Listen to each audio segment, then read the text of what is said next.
এই বাংলাদেশকে একটি গণতান্ত্রিক বাংলাদেশ প্রতিষ্ঠা করার জন্য যে আপ্রাণ চেষ্টা চলছে সেটিকে প্রতিহত করার জন্য তিনি ষড়যন্ত্রে লিপ্ত হয়েছেন।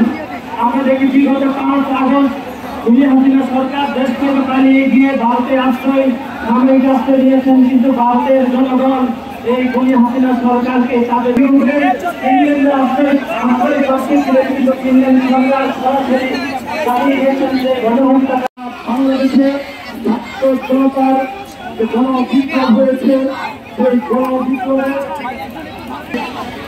সরকারের বিরুদ্ধে গণবিপ্লব সৃষ্টি হয়েছে। সেই গণবিপ্লবে সরকার নৃশংসভাবে এই ছাত্র জনতার উপর গুলি করে সরাসরি গুলি করে ফাঁসির মতো আমাদের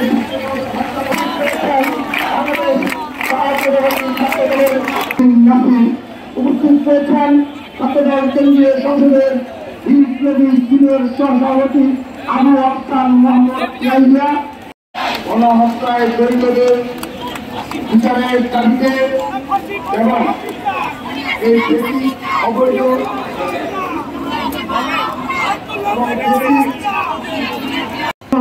ছাত্র জনতার গণহত্যা হয়েছিল এবং বাংলাদেশ জাতীয়তাবাদী দল বিএনপি গত 1 দশকের বেশি সময় ধরে যে গণতান্ত্রিক আন্দোলন করেছে সেই আন্দোলনে যত নেতা কর্মী খুন হয়েছে তাদের স্মরণে আমরা 1 মিনিট নীরবতা পালন করছি।